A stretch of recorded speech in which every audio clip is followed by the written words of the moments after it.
She said I'm only good enough for dog food, she grumbled. Wow, I never thought I'd feel so embarrassed. Even though we just got married, I've been trying to do things her way. But it seems like it's not enough. Maybe she's from another planet or something. That would explain a lot. I don't understand her language anymore, but I don't really want to talk to her anyway. My name's Allison. I'm 32 and work in an office. I think I got into games because of my older brother who loves them. I've loved games since I was little, especially ones where I pretend to be someone else in a made-up world. I've made a lot of friends online, including my husband Carmen. We both love the same game and have our favorite characters and spells. Whenever a new game comes out, we go buy it together. After hanging out like this for a while, we started to like each other and decided to get married. Carmen's parents are Stanley, who's often away on work trips, and Bianca, who takes care of things at home. Stanley's hardly ever home because of his job. Carmen's grandma, who has Alzheimer's, lives with them too.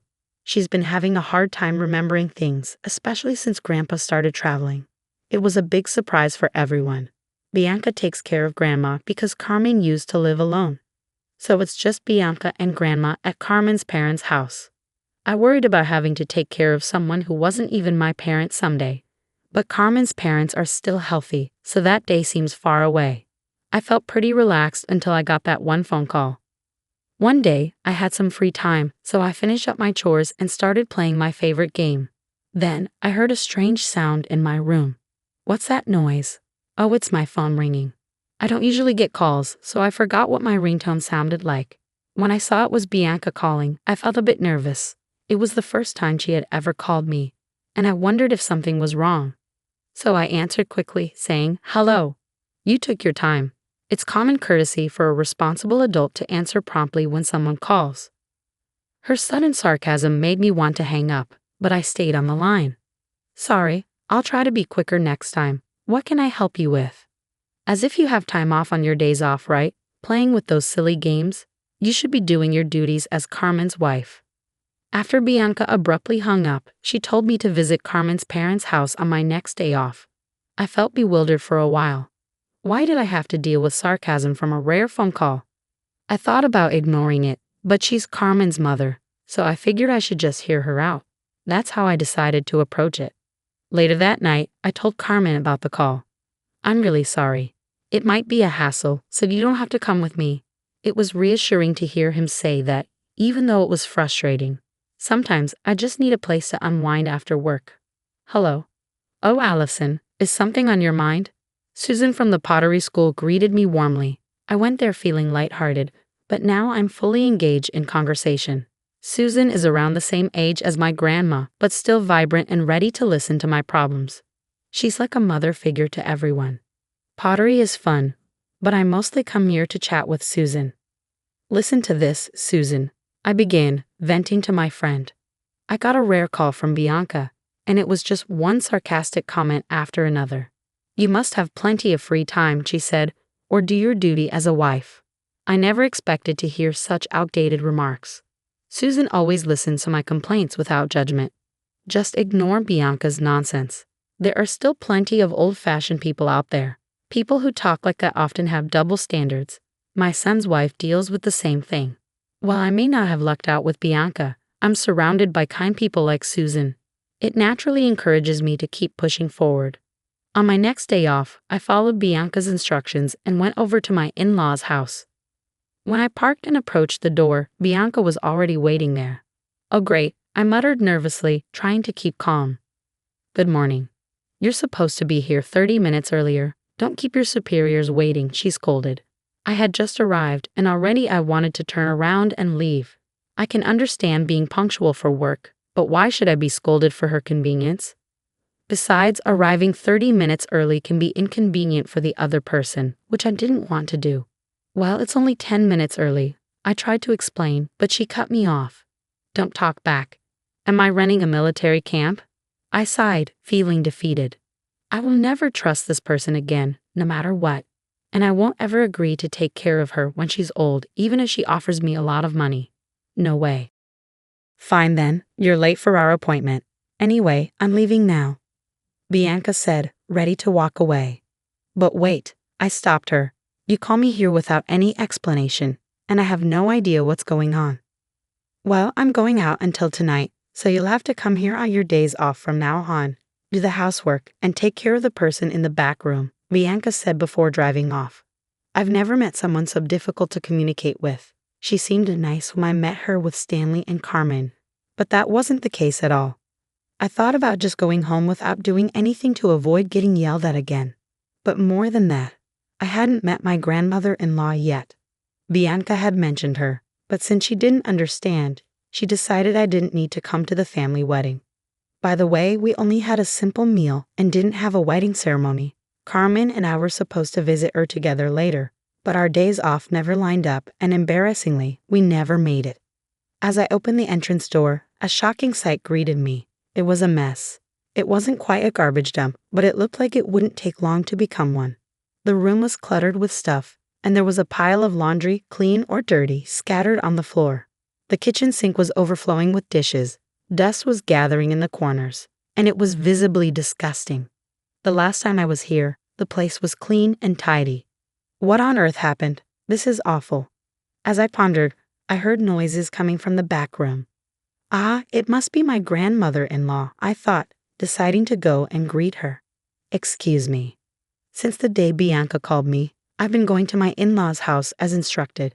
I've come to realize that Bianca probably spends her days out and only comes home late at night. She doesn't seem to take care of the house or her grandmother-in-law at all. While she bosses me around, telling me to fulfill my wife's duties, it's clear she isn't doing much herself. Maybe she got carried away because I obeyed her commands. She once loudly said, "I'm relieved that Carmen, who always plays with toys, finally brought home a wife. But after all, a wife is just a stranger. I guess you're like a free housekeeper. In this day and age, treating your son's wife like this is completely unacceptable." Of course, I told Carmen everything Bianca did, and he kept apologizing every time he heard about it. "You don't have to go to that house anymore," he would say. He even offered to talk to Bianca himself, but I asked him to hold off because I had a plan. I kept visiting my in-laws' house because I was worried about my grandmother-in-law. When Carmen saw that she and I got along well, he was really pleased. After a few months of those routine visits, while I was cleaning my in-laws' house as usual, Bianca said, "There's a memorial service at the end of this month and people will gather. Just make sure you don't say anything unnecessary, all right?" I smiled and replied, "Of course, Bianca," but it seemed like Bianca wasn't completely satisfied with my response. The memorial service was for Carmen's grandfather on his death anniversary. He had passed away before I married Carmen, but he was known to be a gentle and kind person. He and my grandmother-in-law got along very well and used to travel together. Carmen told me they always held hands when they were out. Grandfather-in-law had died of cancer, and my grandmother-in-law had taken care of him devotedly, with no help from my parents-in-law. It's just unbelievable. There's a lot of preparation to do, so make sure you come early, all right? And I think you know what to do, Bianca added. Bianca said that, and I cheerfully responded, "Yes, I'll act 30 minutes early." But she scolded me, "Your voice is too loud, be quiet." I thought about throwing the TV remote at her but managed to hold back. "You can't talk like that now, but just wait, get ready," she warned. I looked forward to the day of the memorial service, eagerly anticipating it. I was told to come 30 minutes early, but I arrived an hour early. Apparently, that was too much for Bianca, who came out of the entrance angry, saying, "You're too early." There's such a thing as too much. Honestly, when I saw her face, she looked like a monster to me. I quickly cleaned the room and set up the tables. When I heard a cheerful male voice say, "Good morning," as he approached the entrance, I saw the staff from a famous local steakhouse standing there. I had been there once with Carmen, and the meat was tender and delicious. But it's not something I can afford to do often. Ignoring me, Bianca eagerly engaged with the handsome staff, saying, "Good morning. Nice weather today, isn't it?" I could hear someone saying, "Ooh," for the first time, and then I went back to my preparations. "Hey, hurry up and bring in the food that arrived early," I heard Bianca's annoying voice. Resignedly, I headed to the kitchen, thinking yes, yes. But there, I noticed something odd. "How, Bianca, there's one meal missing. Is this a mistake? Should I call?" When I said that, Bianca smirked and said, "It's not a mistake. I never prepared a portion for you." I was shocked. I never expected to be treated this way.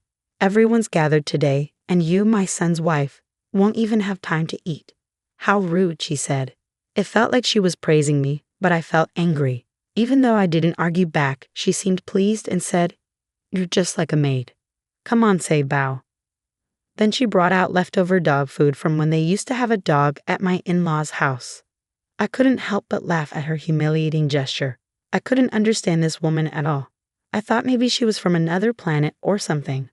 I didn't want to talk to someone I couldn't communicate with, so I pretended to speak an alien language and shouted at her. For a moment, Bianca looked scared by my sudden behavior. "Are you crazy? Are you making fun of me?" she asked. "Yes, maybe I am. I've been putting up with this for a while now. I don't like living with someone as mean as you," I replied. "I don't know what you're upset about, but would you be happy if we got a divorce? No way. I won't allow it. I'd have to hire another maid, and that would be a waste of money," she interrupted, trying to grab me. "Stop it? How embarrassing," I said, turning around to see Carmen and my father-in-law Stanley, along with Stanley's brother and his wife, who had come from far away.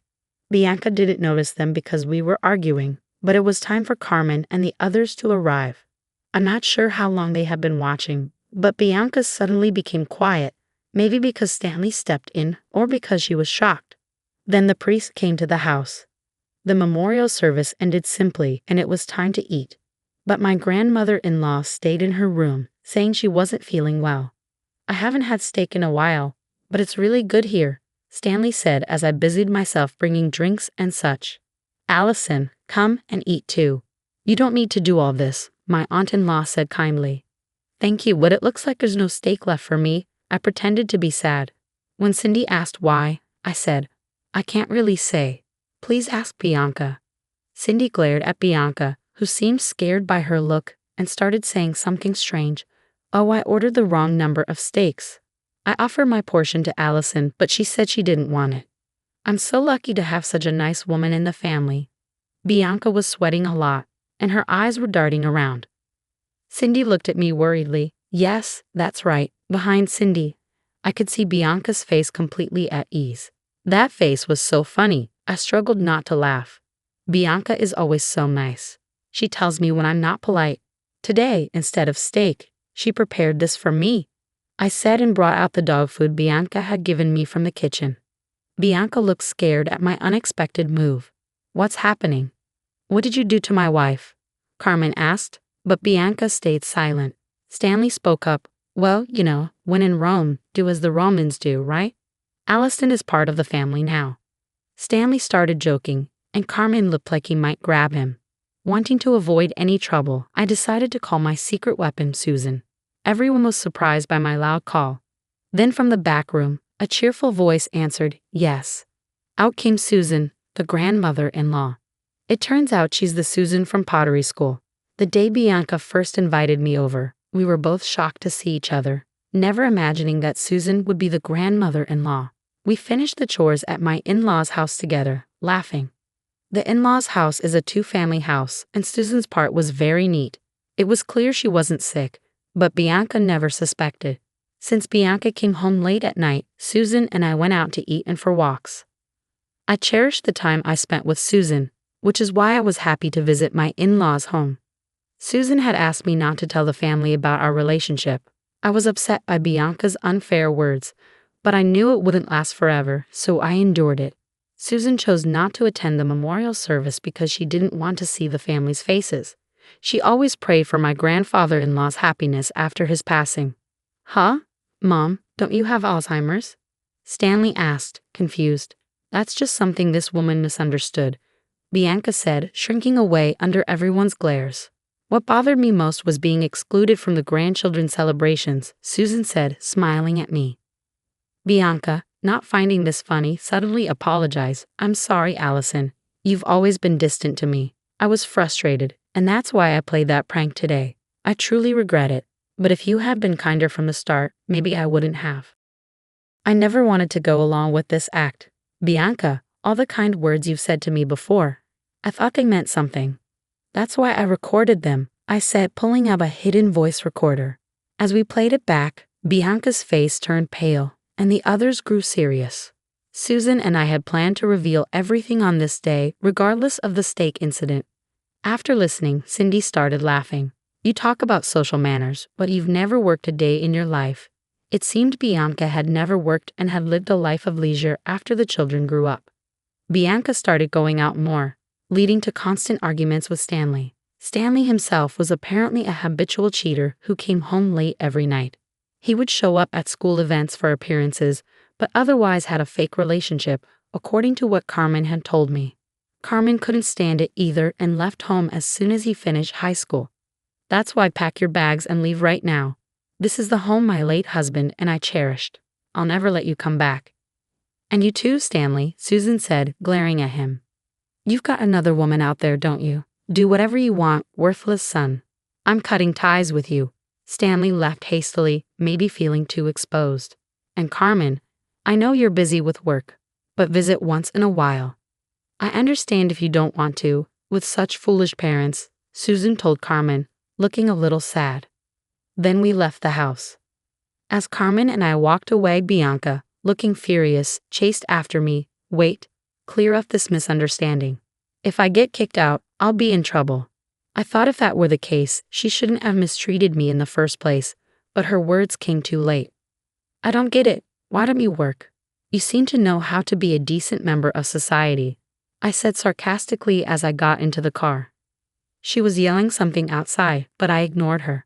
Let her regret her choices however she likes. After getting kicked out of my in-laws' house, Bianca showed up at Stanley's place where he was working alone.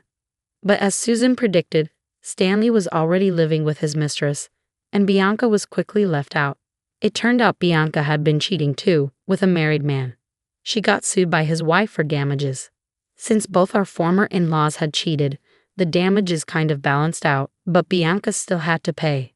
Stanley might have to pay less if his mistress's wife also sues him, but they're strangers to me now, and I don't care. They were a match in a weird way, despite their fake relationship. Carmen has no attachment to them and never wants to see them again. I feel the same. We decided to live in the in-laws' house with Susan. We got rid of all the furniture Bianca had picked out and changed the inside a lot, so it feels like a new home. Susan is surprisingly lively for her age, but I'm happy to take care of her if she needs it. Plus, next year, our family will be growing. I'm excited to have a happy life with my loved ones from now on.